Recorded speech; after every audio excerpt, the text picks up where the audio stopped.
Yes ബച്ചോ, hi നമസ്തേ, ക്യാ ഹാൽ ചാൽ. പേട് എന്ന് പറയുന്ന കവിത നമ്മൾ പഠിച്ചില്ലേ? പേട് എന്ന് പറയുന്ന കവിതയിൽ ഏറ്റവും ഇമ്പോർട്ടൻ്റ് ആയിട്ട് നിങ്ങൾ ശ്രദ്ധിക്കേണ്ട രണ്ട് കാര്യങ്ങളാണ്. അതിൽ കവി ദർജിയായിട്ട് പറയുന്നുണ്ട് അല്ലെ, ഒരു തയ്യൽക്കാരനായിട്ടാണ് മരത്തെ പറയുന്നത്. ഇത് വളരെ ഇമ്പോർട്ടൻ്റ് ആണ്. അടുത്തൊരു ക്വസ്റ്റ്യൻ ആണ്, എന്താണ് കവിതയുടെ ആസ്വാദന കുറിപ്പ്. ഈ കവിതയുടെ ആസ്വാദന കുറിപ്പ് എഴുതും എന്ന് പറഞ്ഞിട്ട് കുറച്ച് വരികൾ തരും, എന്നിട്ട് നിങ്ങൾക്ക് ആസ്വാദന കുറിപ്പ് എഴുതണം അല്ലെ. സോ അതിലേക്ക് എങ്ങനെ വളരെ രസകരമായിട്ട് എത്താം, ഈ രണ്ട് ക്വസ്റ്റ്യൻസും എങ്ങനെ സൂപ്പറായിട്ട് സോൾവ് ചെയ്യാം എന്ന് ഞാൻ കാണിച്ചു തരാം. സോ നേരെ നമുക്ക് വീഡിയോയിൽ കിടക്കാം. ഇതുവരെ നിങ്ങൾ ലൈക്ക് അടിച്ചില്ലെങ്കിൽ ഒന്ന് ലൈക്ക് അടിച്ചോ.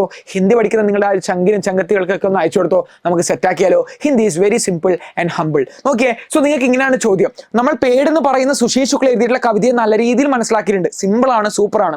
സോ പേടോക്കോ ദർജി ക്യൂ കഹാ ഗയാ ഹേ. ഓക്കെ, മരത്തെയൊക്കെ എന്തിനാണ് തയ്യൽക്കാരനായിട്ട് പറഞ്ഞത്? ദർജി, തയ്യൽക്കാരൻ. തയ്യൽക്കാരൻ വേറെയാണ്, മരം വേറെയാണെന്ന് നമ്മൾ പറയത്തില്ല, നമുക്കറിയാം. അവിടെ കവി ഉദ്ദേശിച്ച ആ ഒരു കാര്യത്തെ ക്യൂ, അതിനെ കുറിച്ചൊന്ന് പറയാനാണ്. സോ എഴുതിക്കോ, ദർജി കപ്പടേക്ക് അലഗ് അലഗ് ടുക്കടേ. ഒരു തയ്യൽക്കാരൻ, ഓക്കെ, ദർജി എന്ന് പറയുന്ന ഒരു തയ്യൽക്കാരൻ വസ്ത്രത്തിന്റെ വ്യത്യസ്തമായിട്ടുള്ള കഷ്ണങ്ങളെ കാട്ട്കർ, ഓക്കെ, മുറിച്ചുകൊണ്ട്, അവർ സിൽക്കർ, തുന്നിക്കൊണ്ട്, എക് സുന്ദർ പേശക് ബനാത്തെ ഹെ, ഒരു സുന്ദരമായിട്ടുള്ള പേശക് ആ ഒരു വസ്ത്രത്തിലേക്ക് മാറ്റുന്നുണ്ട്. ഉസീത്തര, ഓക്കെ, ഉസീത്തര എന്താണ്? ഉസീത്തര, അതുപോലെ തന്നെ ഒരു തയ്യൽക്കാരൻ ഒരു തുണിയെ തുന്നിയിട്ട് ഒരു വസ്ത്രത്തിലേക്ക് മാറ്റുന്ന പോലെ, അതുപോലെയാണ് ഈ കവിതയിൽ പേട് കോ ദർജി കഹാ ഗയാ ഹെ, ഒരു തയ്യൽക്കാരനായിട്ടാണ് പറഞ്ഞത്. ക്യോങ്കി വോ പ്രകൃതിക്ക് അലഗ് അലഗ് ഹിസ്സോ. എന്തുകൊണ്ടാണ് തയ്യൽക്കാരനായിട്ട് പറഞ്ഞത്? പ്രകൃതിയിലെ വ്യത്യസ്തമായിട്ടുള്ള തത്വങ്ങളെ അയാൾ എന്ത് ചെയ്യുന്നു? അലഗ് അലഗ് ഹിസ്സോ, ഹവ ആയിക്കോട്ടെ, എയർ ആയിക്കോട്ടെ, വെള്ളം ആയിക്കോട്ടെ, മിട്ടി മണ്ണായിക്കോട്ടെ. എയർ ആണ് എയർ, വെള്ളം വാട്ടർ, അടുത്ത മണ്ണാണ് സോയൽ, അടുത്ത തന്നെ ധൂപ്പ് വെയിൽ, ഓക്കെ, വെയിൽ. കോ സിലാക്കർ ഘോസ്ലെ, അതിനൊക്കെ യോജിപ്പിക്കണം. മിലാക്കർ യോജിപ്പിച്ചുകൊണ്ട്, മിലാക്കർ മുകളിലെ സിലാക്കർ എന്ന് പറഞ്ഞാൽ എന്താണ്? തുന്നിക്കൊണ്ട്, സിൽക്കർ തുന്നിക്കൊണ്ട്, ഇവിടെ എന്താണ്? മിലാക്കർ യോജിപ്പിച്ചുകൊണ്ട്. ഗോസ്ലെ കൂട്, പൂക്കൾ, പഴങ്ങൾ, ഫൽ, അതുപോലെ തന്നെ ചായ, ഇതിനൊക്കെ ആര് നിർമ്മിക്കുന്നുണ്ട്? നമ്മുടെ ആ ഒരു മരം നിർമ്മിക്കുന്നുണ്ട്. അത്രമാത്രമേ ഉള്ളൂ. ഒരു തയ്യൽക്കാരന്റെ റോള് നിങ്ങൾ അവിടെ എക്സ്പ്ലെയിൻ ചെയ്യുക. തയ്യൽക്കാരൻ എന്താണ് ചെയ്യുന്നത്? വസ്ത്രം തുന്നുന്നു. മരം എന്ത് ചെയ്യുന്നു? പ്രകൃതിക്ക് അലഗ് അലഗ് തത്വം, പ്രകൃതിയിലെ വ്യത്യസ്തമായിട്ടുള്ള തത്വങ്ങളൊക്കെ മിലാക്കർ ജോഡ്ത്തെ ഹേ, ഓക്കെ, യോജിപ്പിക്കുന്നു. അത് ഏതൊക്കെയാണ്? എയർ ഉണ്ട്, വെള്ളമുണ്ട്, മിട്ടിയുണ്ട്, പാനി, ഇതിനൊക്കെ യോജിപ്പിച്ച് ഒരു സുന്ദരമായിട്ടുള്ള വസ്ത്രം ആര് തയ്യാറാക്കുന്നു? നമ്മുടെ മരം തയ്യാറാക്കുന്നു. സിമ്പിൾ അല്ലേ? ഇമ്പോർട്ടൻ്റ് ആയിട്ടുള്ള ഒരു ക്വസ്റ്റ്യൻ ആണ് പേട് പഠിക്കുമ്പോൾ.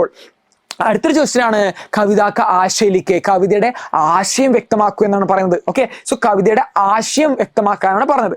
പ്രസ്തുത കവിത പേട് മേ കവി സുശീൽ ശുക്ലിനെ. ഇത്രമാത്രം നിങ്ങൾ ചിന്തിച്ചാൽ മതി. ഞാനൊരു ഇതിൻ്റെയൊക്കെ ഒരു ടെംപ്ലേറ്റ് അല്ലെങ്കിൽ ഒരു ഫോർമാറ്റ് സെറ്റ് ആക്കിയിട്ടുണ്ട്. അപ്രിസിയേഷൻ എങ്ങനെയാണ് ചെയ്യേണ്ടത് എന്നൊരു ഫോർമാറ്റ് എഡുപോർട്ട് ക്ലാസ് സൈറ്റിൽ നോക്കിയാൽ മതി.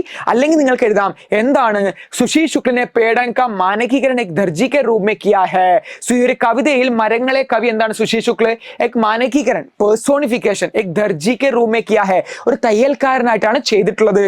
ജിസ് തര, ഏത് രീതിയിലാണോ തയ്യൽക്കാരൻ വസ്ത്രങ്ങളെ തുന്നിയിട്ട് സുന്ദരമാക്കുന്നത്, അതുപോലെ തന്നെയാണ് മരം എയറിനെയും വെള്ളത്തിനെയും അതുപോലെ തന്നെ ഹവയും ഒക്കെ ചേർത്തുകൊണ്ട്, മിട്ടിയും ഒക്കെ ചേർത്തുകൊണ്ട് ഒരു പ്രകൃതിക്ക് ജോ സാവരാത്ത ഹേ, പ്രകൃതിയെ അത്രയും സുന്ദരമാക്കുന്നത്. വ പക്ഷിയോ കേലിയെ ഘോസ്ലെ, പക്ഷികൾക്ക് വേണ്ടിയിട്ട്, അതുപോലെ കൂടുകളും, അതുപോലെ തന്നെ രംഗിബിരംഗി ഫൂലും, ടണ്ടി ചായ, തണുത്ത കാറ്റ്, നമ്മൾക്ക് വേണ്ടി തണുത്ത കാറ്റുകളും, അതുപോലെ തന്നെ അലഗ് അലഗ് ഫലവും, വ്യത്യസ്തമായിട്ടുള്ള ഫലങ്ങളും, അതുപോലെ ഉൻകജോ വിശിഷ്ട സ്വാദ് ബരാത്ത ഹേ, അതിനുള്ള സ്വാദും ഒക്കെ തരുന്നത് ആരാണ്? മരമാണ്. ഞാൻ ഇത്രയും പറഞ്ഞ കാര്യങ്ങൾ നിങ്ങൾ എന്ത് ചെയ്യണം? നിങ്ങൾക്ക് ഓക്കെ ആയിട്ടുള്ള ഒരു ആശയമാണ് നിങ്ങൾ എഴുതേണ്ടത്. ഒരു ആസ്വാദന കുറിപ്പ് നിങ്ങൾക്ക് എന്തായാലും പഠിച്ചു വെക്കാം. ഇത് നിങ്ങളൊന്ന് എഴുതിയിട്ട് പ്രാക്ടീസ് ചെയ്യുക, നോട്ടിൽ എഴുതിയിട്ട് ഒന്ന് പ്രാക്ടീസ് ചെയ്യുക. അല്ലെങ്കിൽ നിങ്ങൾക്ക് കവിതയുടെ ആസ്വാദന കുറിപ്പ് എഴുതാൻ ഏറ്റവും ഇമ്പോർട്ടൻ്റ് ആണ്. 4 മാർക്ക് നിങ്ങൾ എന്തായാലും എക്സ്പെക്ട് ചെയ്യേണ്ടതാണ്. 1, 2, 3 തവണ എന്ത് ചെയ്യണം? എഴുതി പഠിച്ചോ. Okay, write and practice. അല്ലെങ്കിൽ നിങ്ങൾക്ക് ചെയ്യാൻ പറ്റുന്ന ഒരു കാര്യമാണ്, ജസ്റ്റ് എഡുപോർട്ട് ക്ലാസ് ആയിട്ട് ഇടുന്ന ഞാൻ സമ്മറി തന്നിട്ടുണ്ട്. ഓക്കെ, ചെറിയൊരു സമ്മറി പോലെ ഞാൻ ഒരു വീഡിയോ നിങ്ങൾക്ക് അവിടെ കാണാൻ സാധിക്കും. അത് പോയി കണ്ടോ. അത് പോയി കണ്ടാൽ തന്നെ നിങ്ങൾക്ക് എന്ത് ചെയ്യാം? ആസ്വാദന കുറിപ്പ് സെറ്റ് ആക്കാൻ പറ്റും. ഇത്രയാണ് ഈ ഒരു കവിതയിൽ ഏറ്റവും ഇമ്പോർട്ടൻ്റ് ആയിട്ട് 2 നോക്കേണ്ടത്. അല്ലെങ്കിൽ നിങ്ങൾ നോക്കിക്കോ, ഒരു ഓർ ക്വസ്റ്റ്യൻ ആയിട്ടെങ്കിലും നിങ്ങൾക്ക് കാണാൻ സാധിക്കുന്ന ഏറ്റവും ഇമ്പോർട്ടൻ്റ് ആയിട്ടുള്ള ഒരു ക്വസ്റ്റ്യൻ ആണ് സുശീൽ ശുക്ലജിയോർക്ക് നമ്മൾ അയക്കേണ്ട ലെറ്റർ. ഓക്കെ, സോ ഇത് ഓൾറെഡി ലൈവുകളിൽ ഞാൻ പറഞ്ഞതാണ്. നമ്മൾ എന്ത് ചെയ്യുന്നു? പേട് കവിത വായിച്ചു. അതായത് ഈ കാണുന്ന, നമ്മുടെ ഈ ലൈവ് കാണുന്ന ഒരു കുട്ടിയായിട്ടുള്ള നിങ്ങൾ എന്ത് ചെയ്തു? നിങ്ങൾ പേട് കവിത വായിച്ചില്ല 8ാം ക്ലാസ് ഹിന്ദിയിൽ. അതിൽ നിങ്ങൾ എന്ത് ചെയ്യുന്നു? കവിയായിട്ടുള്ള സുശീൽ ശുക്ലജിക്ക് ഒരു ലെറ്റർ അയക്കുന്നു. എന്തിനാണ്? താങ്കളുടെ കവിത ഞാൻ വായിച്ചു, വളരെ രസമാണ്, വളരെ സുന്ദരമാണ് ആ കവിത എന്ന് പറഞ്ഞുകൊണ്ട് അദ്ദേഹത്തെ നമ്മൾ എന്ത് ചെയ്യുന്നു? ഒന്ന് പൊക്കിയടിക്കുന്നു അല്ലെ. സോ അദ്ദേഹത്തിന് ആ ഒരു പൊക്കിയടിച്ചുകൊണ്ടുള്ള ആ ഒരു ലെറ്റർ നമുക്ക് എഴുതാൻ വേണ്ടിയിട്ടാണ്. അപ്പോൾ നിങ്ങൾ ആലോചിച്ച് നോക്കിയാൽ ലെറ്റർ എഴുതുമ്പോൾ എന്തൊക്കെയാണ് ശ്രദ്ധിക്കേണ്ടത്? തലക്കെട്ട് പോലെ പത്രം എന്ന് എഴുതുക. ഇനി ഞാൻ നിങ്ങളോട് ഒരു കാര്യം പറയാം. എപ്പോഴും 4 മാർക്കിന്റെ ക്വസ്റ്റ്യൻസ് ഒക്കെ എഴുതുന്ന സമയത്ത്, പോസ്റ്റർ ആയിക്കോട്ടെ, ലെറ്റർ ആയിക്കോട്ടെ, ഡയറി ആയിക്കോട്ടെ, ഒരു ഫ്രഷ് പേജ് തന്നെ പേജ് നമ്പറോ എന്താണോ പേജ് നമ്പറോ അല്ലെങ്കിൽ എന്താണ് ഐ മീൻ മത്ലബ് ക്വസ്റ്റ്യൻ നമ്പർ എഴുതിയിട്ട് നല്ലൊരു ഫ്രഷ് പേജ് തന്നെ എഴുതാൻ വേണ്ടി സ്റ്റാർട്ട് ചെയ്യുക. ഓക്കെ, ഒരു ഫ്രഷ് പേജ് തന്നെ എഴുതാൻ വേണ്ടി സ്റ്റാർട്ട് ചെയ്യുക. ഇതുപോലെ താഴെയൊക്കെ എഴുതി പിന്നെ നമ്മൾ മേലെ കൊണ്ടുപോയിട്ട് ഇങ്ങനെ എഴുതുന്ന പരിപാടിയൊക്കെ നിങ്ങൾക്ക് എന്ത് ചെയ്യാം, ഒഴിവാക്കിക്കൊണ്ട് ഒരു ഫ്രഷ് പേജ് തന്നെ എഴുതാൻ വേണ്ടി ശ്രമിക്കുക. ഓക്കെ, അതാണ് എനിക്ക് നിങ്ങൾക്ക് പറയാനുള്ള ഏറ്റവും വലിയ ഹിന്ദി എക്സാമിന് നിങ്ങൾ ചെയ്യേണ്ട ഏറ്റവും വലിയ ടിപ്പ് അതാണ്. ഇനി നോക്കിയാടാ, ഇനി ഓക്കെ ഇതൊക്കെ സെറ്റായില്ലേ, റൈറ്റ് സൈഡിൽ നമ്മൾ എന്ത് ചെയ്യുന്നു, ഇതൊക്കെ സെറ്റാക്കി പത്രം എന്ന് നമ്മൾ തലക്കെട്ട് കൊടുത്തു. ക്വസ്റ്റ്യൻ 2-3 തവണ വായിക്കണേ, മാറരുത്. ചോദിക്കുന്ന ക്വസ്റ്റ്യൻ ഇങ്ങനെ തന്നെയാണോ, എന്നാൽ മാത്രമാണ് കവിക്ക് എഴുതുന്ന കത്താണെങ്കിലാണ് എഴുതിയിട്ട് പ്രാക്ടീസ് ചെയ്തോ 2-3 തവണ കവിക്ക് എഴുതുന്ന ഒരു കത്ത് ഒന്ന് പ്രാക്ടീസ് ചെയ്യണം. ഇനി എന്ത് ചെയ്യണം, സ്ഥാൻ താരിഖ്, ഞാൻ ഓൾറെഡി STD എന്ന് പറയുന്ന ഒരു കോഡ് പറഞ്ഞിട്ടുണ്ട്. സോ STD എന്ന് പറഞ്ഞാൽ സ്ഥാൻ താരിഖ് ധിന്നാണ്, സ്ഥാൻ താരിഖ് ധിന്നാണ് STD എന്ന് പറയുന്നത്. സോ നേരെ കിടക്കാം. STDയിൽ നമ്മൾ ഉപയോഗിക്കുന്ന സമയത്ത് സ്ഥാൻ, S ഫോർ സ്ഥാൻ. ഓക്കെ, സ്ഥാൻ എന്താ എഴുതുക, കണ്ണൂർ എന്ന് എഴുതാം. ഓക്കെ, സ്ഥാൻ എന്ന് പറഞ്ഞാൽ കണ്ണൂർ. അടുത്ത താരിഖ് എന്ന് പറഞ്ഞാൽ 19/2/2024 ഏതെങ്കിലും ഒരു ഡേറ്റ് എഴുതാം. ഓക്കെ, 2025 26 ഏതെങ്കിലും ഒരു ഡേറ്റ് എഴുതി. എന്നിട്ട് എന്ത് ചെയ്യുന്നു, എന്നിട്ട് അതാണ് സ്ഥാൻ, പ്ലേസും ഡേറ്റും എഴുതി റൈറ്റ് സൈഡിൽ. ഇനി ലെഫ്റ്റ് സൈഡിൽ എഴുതും ആദരണീയ സുശീൽ ശുക്ലജി, ആദരണീയനായിട്ടുള്ള സുശീൽ ശുക്ലജി, നമസ്കാരം നമസ്കാരം. മേനെ ആപ്കി ലിഖി കവിത പേട് പടി, താങ്കൾ എഴുതിയിട്ടുള്ള പേട് എന്ന് പറയുന്ന കവിത ഞാൻ വായിച്ചു. ഓക്കെ, സോ ശ്രദ്ധിച്ചേ, ലെഫ്റ്റ് സൈഡിൽ നമ്മൾ എഴുതി റെസ്പെക്റ്റഡ് സുശീൽ ശുക്ലജി നമസ്തേ, മേനെ ആപ്കി ലിഖി കവിത, താങ്കൾ എഴുതിയിട്ടുള്ള കവിത പേട് ഞാൻ വായിച്ചു. മുझे यह कविता बहुत अच्छी लगी, എനിക്ക് ഈ കവിത വളരെയധികം ഇഷ്ടപ്പെട്ടു. അപ്പനെ ജിസ് തരഹ പേട് की तुलना एक दर्जी से की है, താങ്കൾ മരത്തെ ഒരു തയ്യൽക്കാരനായിട്ട് ഏത് രീതിയിലാണ് കമ്പയർ ചെയ്തത്, വഹ ബഹുത് ഹി അനോഖി ഓർ സുന്ദർ കൽപ്പന ഹെ, അത് വളരെ വ്യത്യസ്തവും സുന്ദരവുമായിട്ടുള്ള ഒരു കൽപ്പനയാണ്. താങ്കൾ ഏത് രീതിയിലാണോ മരത്തെ ഒരു തയ്യൽക്കാരനായിട്ട് കമ്പയർ ചെയ്തത് അത് വളരെ സുന്ദരവും അതുപോലെ തന്നെ വ്യത്യസ്തമായിട്ടുള്ള ഒരു കൽപ്പനയാണ്, ഇമാജിനേഷൻ ആണ്. പേട് കിസ് തരഹ്, മരം ഏത് രീതിയിലാണ് എയറും വെയിലും മണ്ണിനും ഒക്കെ തുന്നിച്ച് ഹമാരയിലെ ഛായ, നമുക്ക് വേണ്ടി ആ തണലും അതുപോലെ തന്നെ ഫലങ്ങളും ഒക്കെ ചെയ്യുന്നത്. ഈ പഠിക്കർ മുझे പ്രകൃതി കെ പ്രതി, ഇത് വായിച്ചപ്പോൾ എനിക്ക് പ്രകൃതിയോട് എന്ത് ചെയ്തു, ഓർ ബി ആദർ മെഹസൂസ് ഹുവാ, ഓർ ബി ആദർ മെഹസൂസ് ഹുവാ.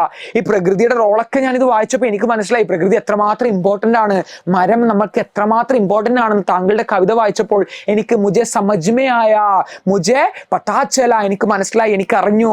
ഇത്തനി സുന്ദർ കവിത ലിഖ്നെ കെ ലിയെ ആപ്കാ ധന്യവാദ്, ഇത്രയും സുന്ദരമായിട്ടുള്ള കവിത എഴുതിയതിൽ വളരെ നന്ദി, താങ്ക് യു എന്ന് പറയുന്നു. റെസ്പെക്ട്ഫുള്ളി, ഭവതിയ എന്ന് പറഞ്ഞാൽ എന്താടാ, റെസ്പെക്ട്ഫുള്ളി ആണ്. ഭവതിയ എന്ന് പറഞ്ഞാൽ റെസ്പെക്ട്ഫുള്ളി ആണ്. എന്നിട്ട് എന്ത് ചെയ്യുന്നു, ആരാണോ നമ്മളാണെങ്കിൽ ലെറ്റർ അയക്കുന്നത് അവിടെ സിഗ്നേച്ചർ ഇടുക, എന്നിട്ട് മാത്രം താഴെ എന്ത് ചെയ്യാം, പേരിടാം. ഒരു സിഗ്നേച്ചർ മേലെ കൊടുക്കുക, എന്നിട്ട് താഴെ പേര് എഴുതുക. ഇനി ലെഫ്റ്റ് സൈഡിൽ എന്ത് ചെയ്യണം, ലെഫ്റ്റ് സൈഡിൽ നമ്മൾ ആർക്കാണോ അയക്കുന്നത്, സുഹൃത്തിനാണ് അയക്കുന്നുണ്ടെങ്കിൽ സേവാമേ സുഹൃത്തിന്റെ പേര് എഴുതണം. സേവാമേ എന്നാണ് ഹിന്ദിയിൽ ടു അഡ്രസ്. ആർക്കാണോ ലെറ്റർ അയക്കുന്നത് അത് ലെഫ്റ്റ് സൈഡിലാണ്, ആരാണോ ലെറ്റർ എഴുതുന്നത് അത് റൈറ്റ് സൈഡിലാണ്. ഇതിന്റെ ആ ഒരു താഴെയായിട്ടാണ്, ഇതിന്റെ അലൈൻമെന്റിന് ഇവിടെ താഴെയായിട്ട് സേവാമേ ടു അഡ്രസ്. ഓക്കെ, സേവാമേ എന്ന് പറഞ്ഞാൽ ആർക്കാണ് അയക്കുന്നത്, സേവാ may. Okay, Sushil Shukla. Okay, Sushil Shukla എഴുതാം, അദ്ദേഹത്തിന്റെ എന്ത് ചെയ്യാം, താഴെ അഡ്രസ് എഴുതാം.